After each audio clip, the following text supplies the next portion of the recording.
Hey guys, hey, it's Vince and Drew with Power 5 Fanatics, and we're in the middle of the week going into week 2, and we're going to take a look back at the first couple weeks, or at least week 1, and then the few games we had in the week 0, and just kind of, we're going to give you our 4 takeaways of the college football atmosphere. Kind of as we see them up Right. to this point. Number 1, the Heisman Trophy race. Looks like it's really wide open, Drew. Right.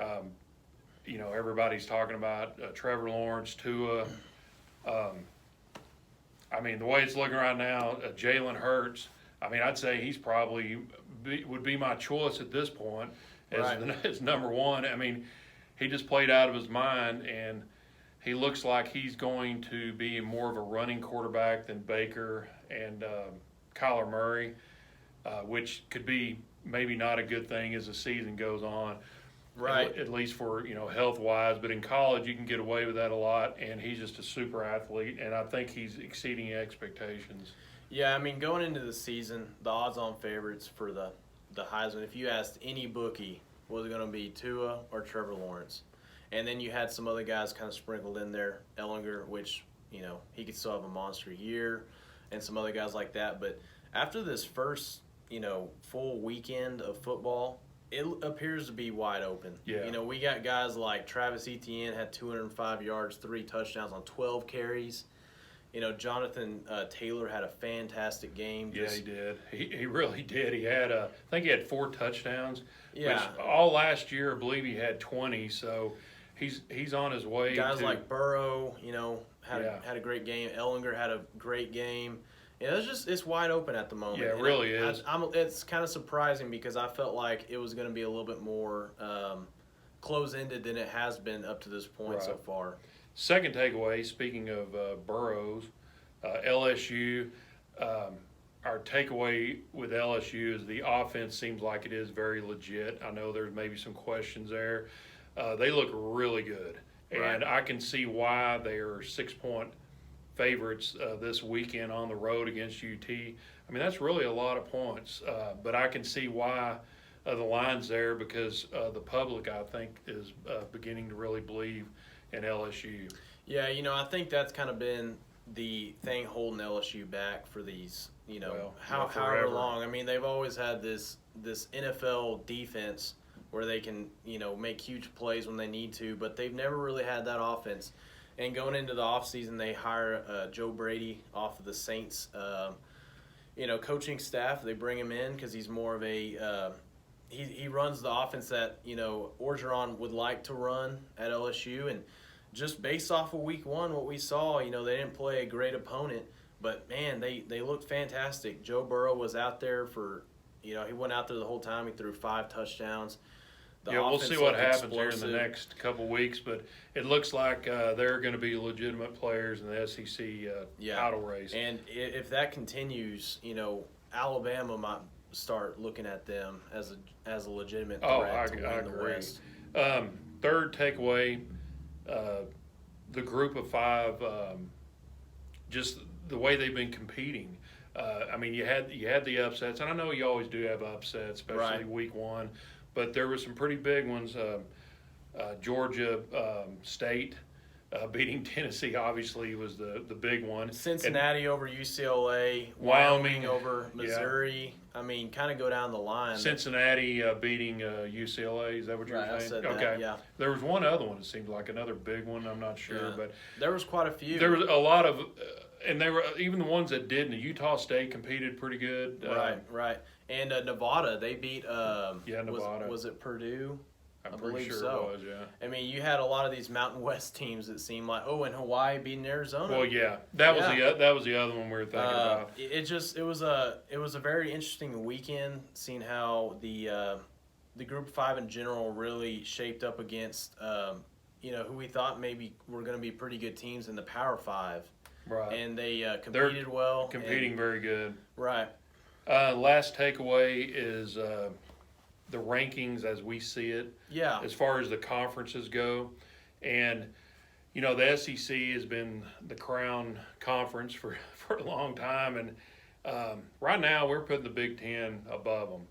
And nothing against the SEC, but I just think top to bottom, right now they're better.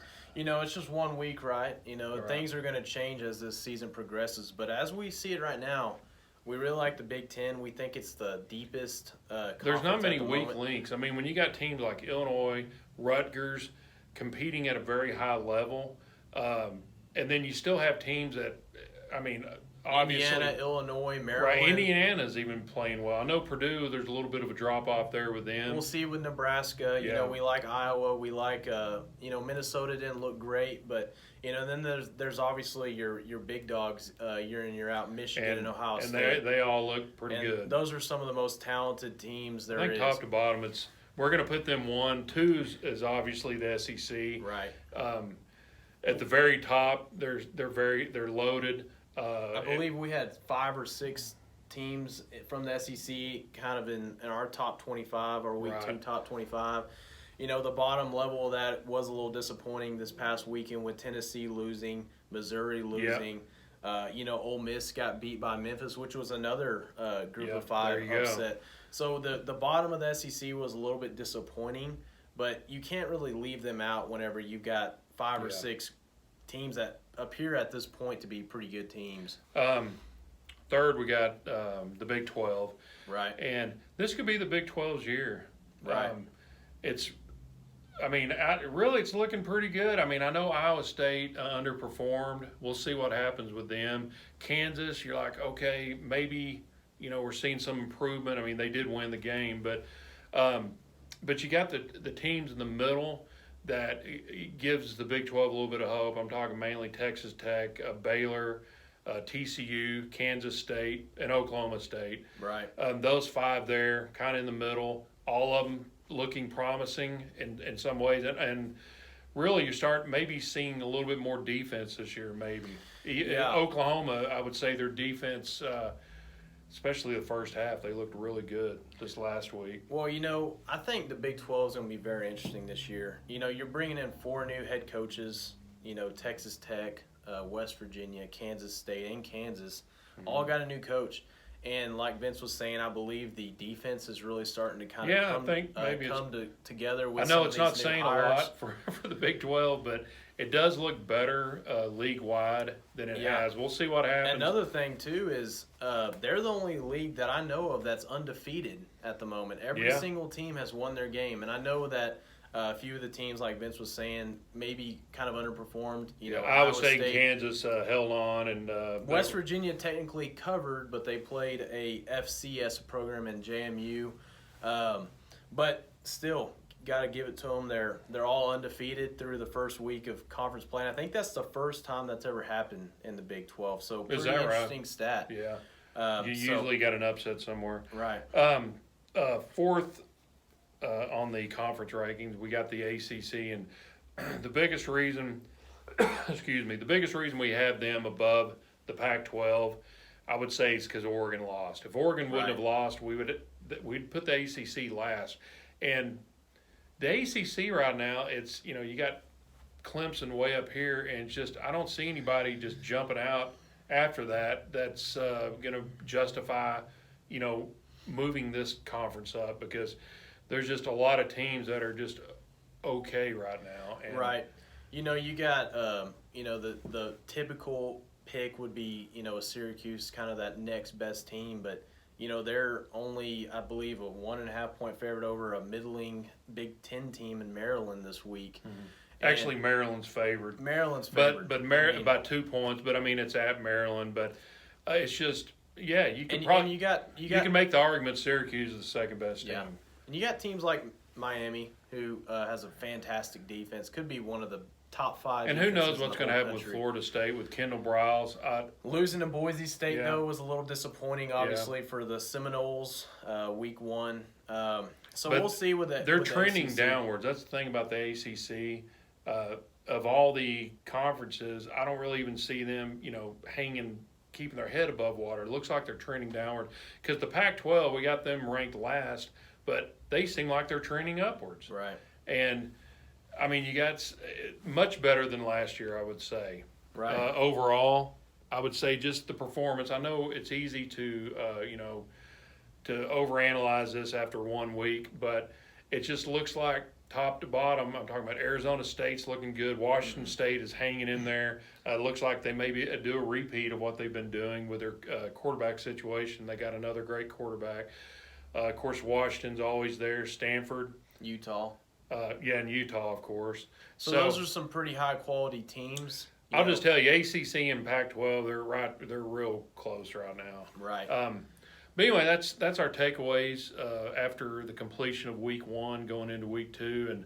And you guys share our videos, subscribe. We really do appreciate you hanging with us. As we get these videos, we're going to continue to do them, and we're looking forward to talking to you next week. And make sure to chime in the comments section. You know, if you agree or disagree with us on some of these takeaways we got from week 1. Of course, it is only through 1 week, but it was an interesting week of football, and we're going to try to keep these things updated as we go. So anyways, guys, we really appreciate it. Thanks. Thank you.